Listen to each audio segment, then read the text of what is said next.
desde Washington, con Jesús Esquivel. Hola Jesús, buenos días, saludos a los Estados Unidos, ¿cómo estás?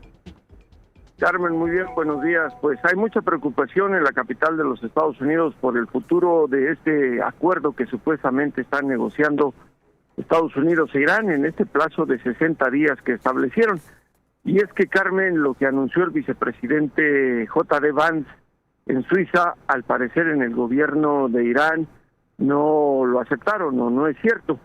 El Ministerio de Relaciones Exteriores de Irán rechazó que su gobierno haya aceptado el que inspectores de la Agencia Internacional de Energía Atómica de Naciones Unidas puedan supervisar los sitios bombardeados por Estados Unidos donde presuntamente enriquecían uranio.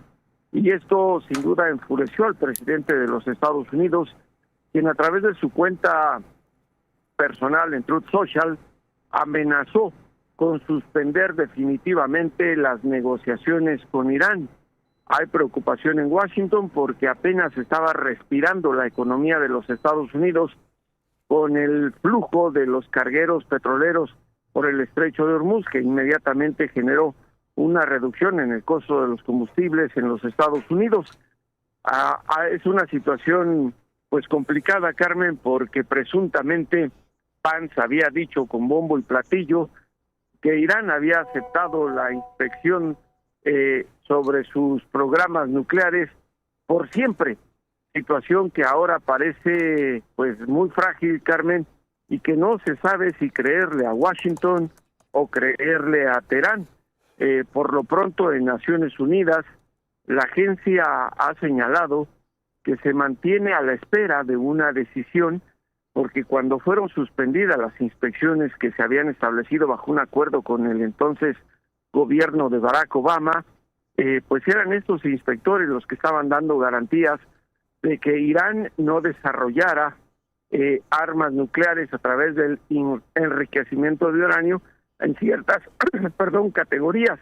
Ahora, con el amago de Trump de suspender por siempre las negociaciones, pues en Washington se prendieron las luces amarillas, especialmente en el Capitolio, entre los legisladores republicanos, quienes están solicitándole a la Casa Blanca una explicación concreta de qué fue lo que se negoció en esos 14 puntos que permitieron ese periodo de 60 días, Carmen.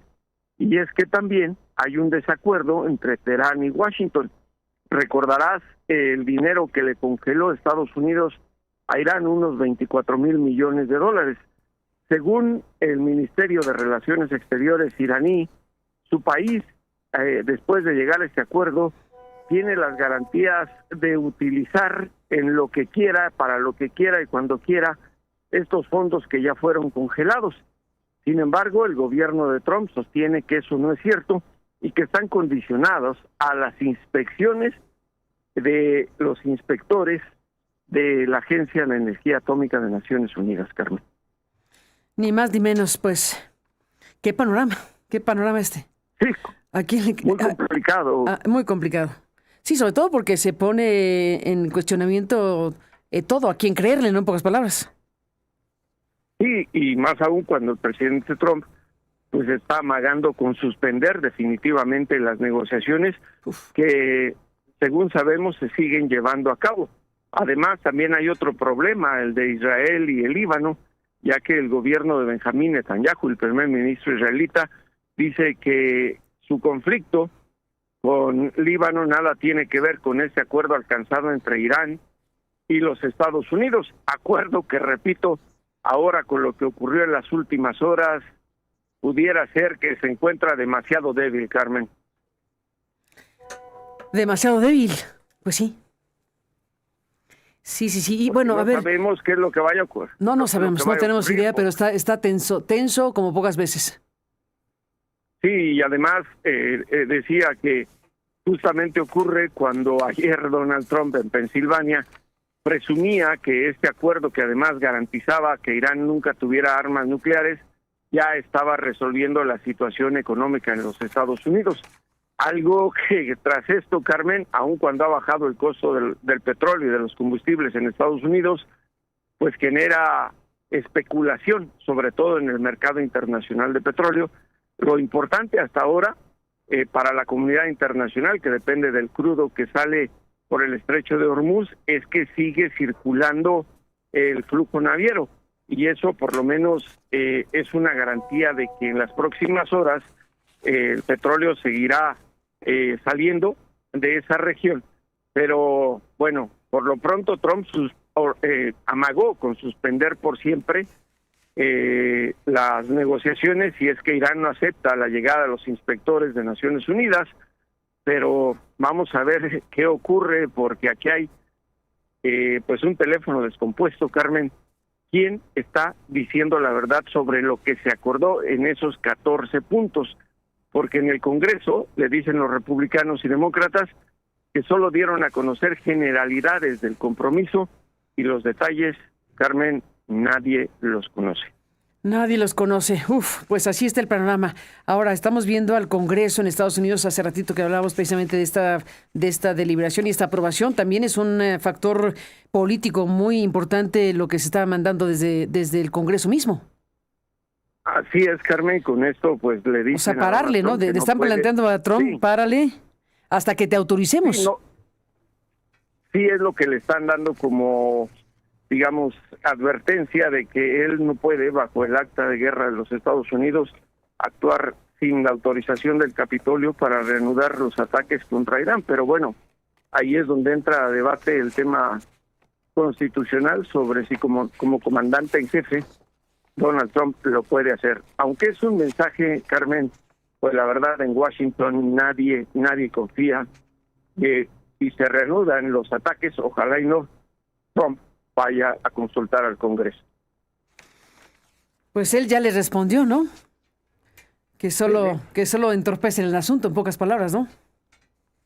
Sí, claro, por eso decía que es un tema constitucional, él como comandante en jefe, pero bueno, habría que ver. La Suprema Corte de Justicia desde hace mucho tiempo se ha mantenido al margen de emitir un fallo al respecto.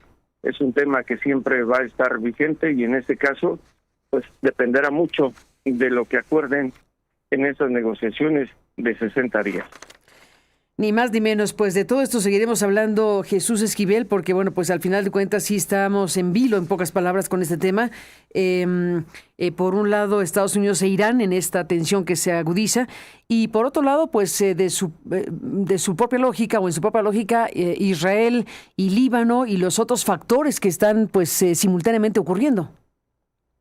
Y que no le están gustando la manera en la cual el gobierno israelita está asumiendo las cosas, manteniendo aislado su compromiso de la guerra con Irán, o el conflicto con Irán, si quieres llamarlo así. Así es que también pues depende mucho de lo que decida el gobierno israelita en ese otro conflicto que tiene a la región del Medio Oriente pues en un manojo de nervios, Carmen.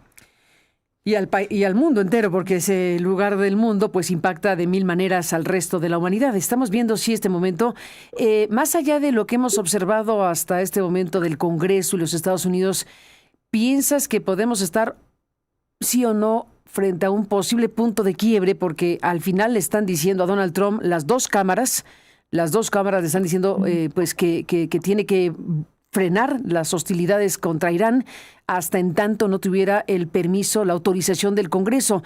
Es un cambio cualitativo importante, no hay que pasarlo de largo. No hay que pasarlo de largo, es un mensaje que le mandan desde el Capitolio. Sobre todo llama la atención que los republicanos se hayan unido a los demócratas. Eso. Y eso tiene que ver con la preocupación que hay para su futuro político en los comicios del 3 de noviembre. Pero Carmen, digo, en los 30 y casi 40 años que llevo en Washington y que me han tocado varias guerras en el Medio Oriente con Estados Unidos, este tipo de mensajes del Congreso son simplemente un calambre político, porque a final de cuentas entra en debate el tema constitucional de las actas de guerra. Y bueno, no es solamente Trump, han sido otros expresidentes de Estados Unidos que cuando deciden actuar de manera unilateral, es decir, sin consultar al Congreso, lo hacen y simplemente no pasa nada. Si es que por ello creo, y sobre todo tomando en cuenta el comportamiento de Trump para con quienes se oponen a sus caprichos, él no va a cumplir con lo que dice este mandato. Y si no cumple, dado que ya se lo dijeron en voz alta, ¿no pasa nada? ¿Seguro? No, ¿Nada? ¿qué puede pasar? ¿El Congreso se manifieste de puede nuevo? Pues nada más, una expresión, ¿no? Que no lo van a someter a un juicio político. Imagínate que lo sometieran a un juicio político en medio de una contienda electoral, pues al Partido Republicano no le convendría. Es simplemente desacuerdos. Te repito, no es la primera vez. Pasó en la guerra con Irak, en la primera y en la segunda, y no pasó nada. Y en ese tiempo, los demócratas eran mayoría en contra de los republicanos, con un presidente republicano. Pues ahí está, tú dices no pasará nada, pero bueno, a ver, habrá un tipo de costo político, alguna circunstancia mínima. Y Trump, ¿qué tiene que perder ya? Él ya no A se estas va a alturas, reelegir. bueno, pero su partido sí, ¿no le afectará a su partido por contagio? Por eso es lo que hicieron de unirse al llamado republicano, para decir, bueno, ya nos dimos cuenta de los errores, a nosotros no nos embarren, señores electores, pero eso lo tendrán que decidir en las urnas el 3 de noviembre, las mujeres y hombres que votan en los Estados Unidos, Carmen. Eso es un tema de contexto político, no quiere decir que Trump vaya a acotar lo que le dice el Capitolio. Si hay alguien irreverente con los mandatos constitucionales emanados del Congreso, se llama Donald Trump, y tú lo sabes. Sin duda, bueno, lo sabe el mundo y lo sabe Estados Unidos, así que bueno, veremos qué va pasando en el camino, pero por lo pronto así están las cosas. Y pues hablando de noviembre, de noviembre, de esta elección clave para los Estados Unidos, pues es que tiene varios alambres en el fogón, digámoslo así. Donald Trump tiene varios espacios abiertos de gran tensión que pueden o no afectarle positiva o no positivamente en la valoración de los estadounidenses sobre su gestión, porque al final de cuentas pues va a ser una elección plebiscitaria, casi una elección donde se dirá sí o no a Trump, aunque tenga sus características obviamente no presidenciales.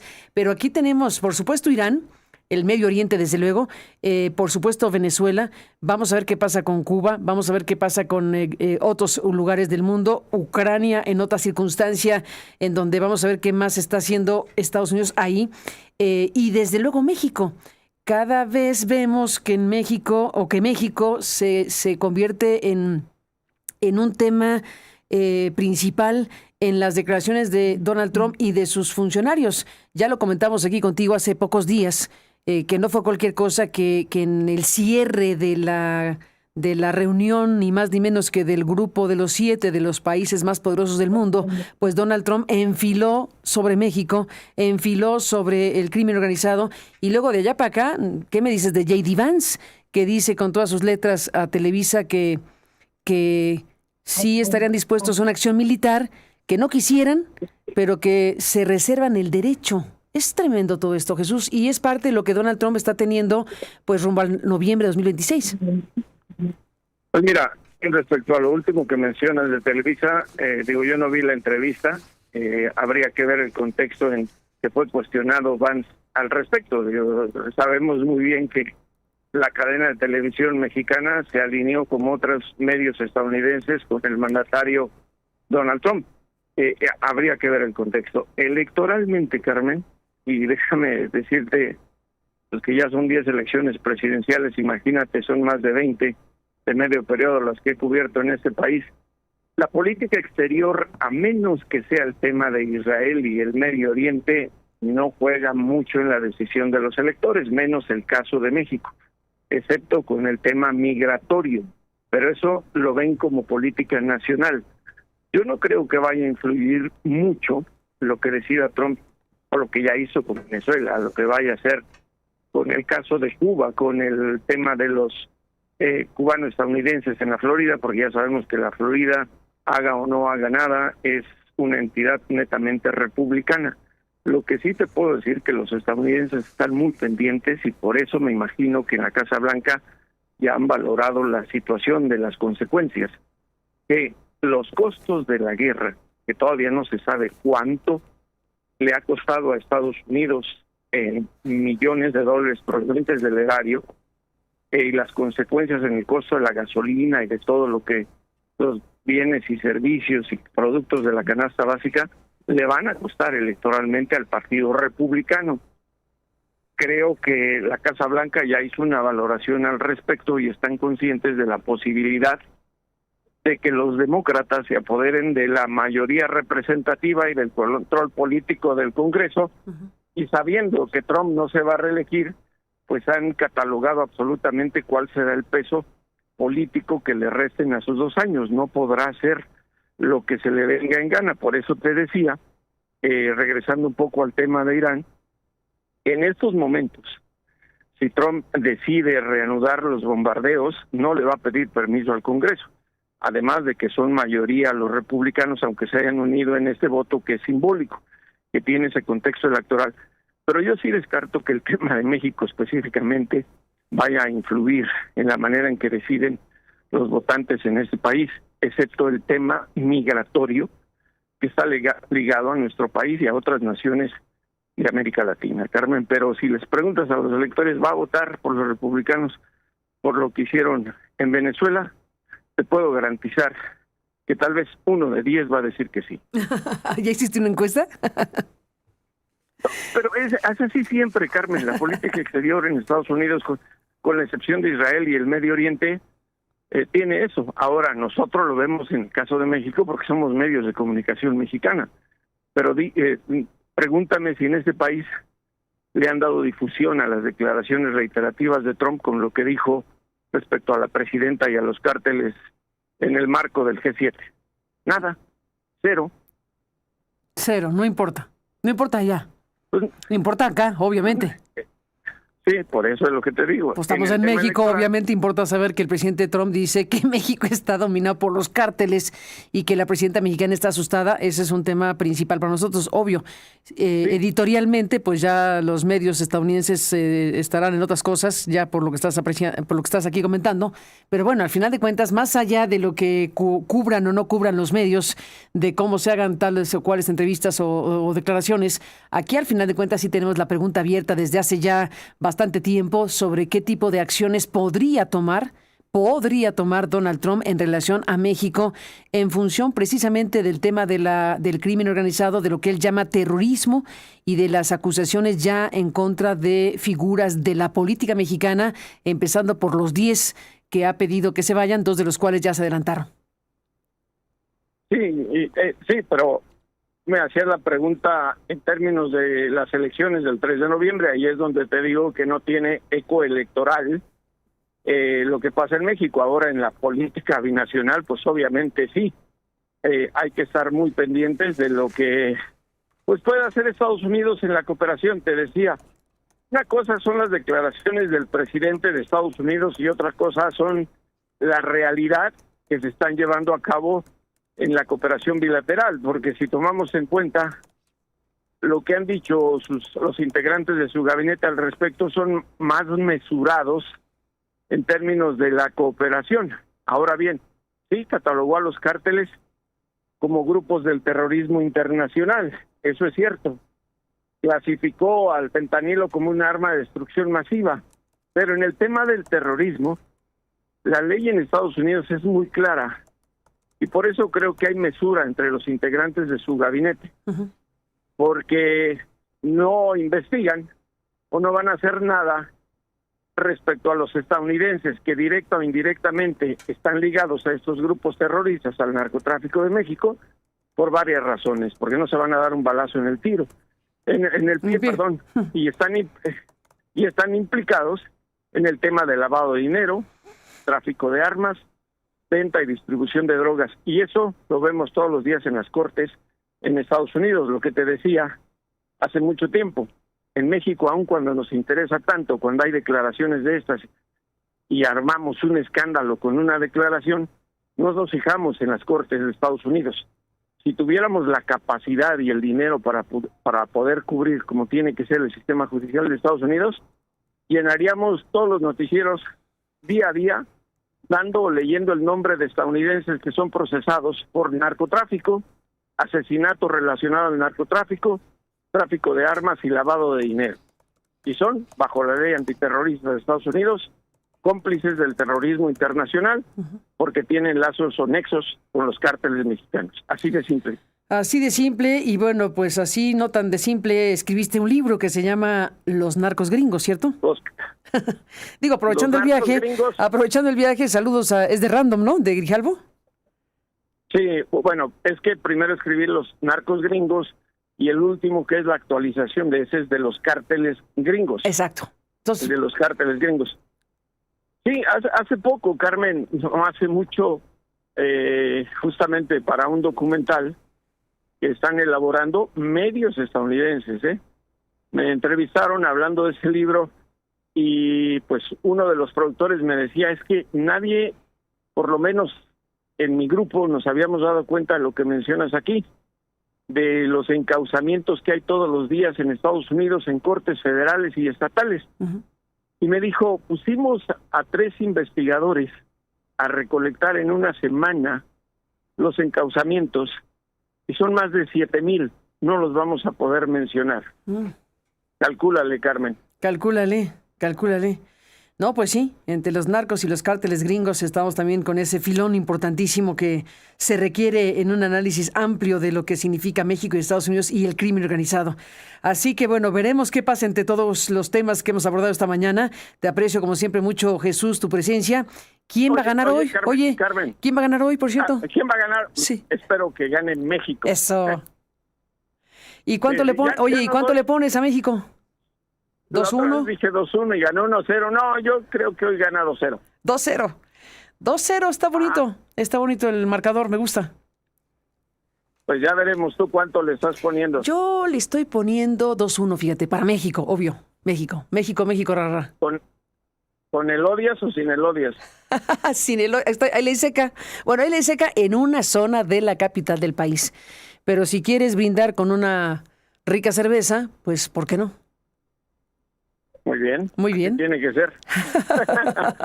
Oye, Venga, y Jesús. nos reservamos, así como J.D. Vance, Ajá. en México. ¿Me reservo mi derecho? El derecho, exactamente, de mencionar a cuántos narcos y cárteles gringos tienen en Estados Unidos. Venga. Yo creo que a veces el gobierno estadounidense, aunque es tonto, va de vez en cuando a misa, Carmen. ¿Qué va a ser tonto? Imagínate, más vivos que nadie. Bueno, pues ahí está. Jesús Esquivel, como siempre, gracias por estar aquí con el programa y los muchos temas que están aquí. Que gane México, un abrazo y buenos días. Un abrazo, Carmen, y que gane México. Buenos días.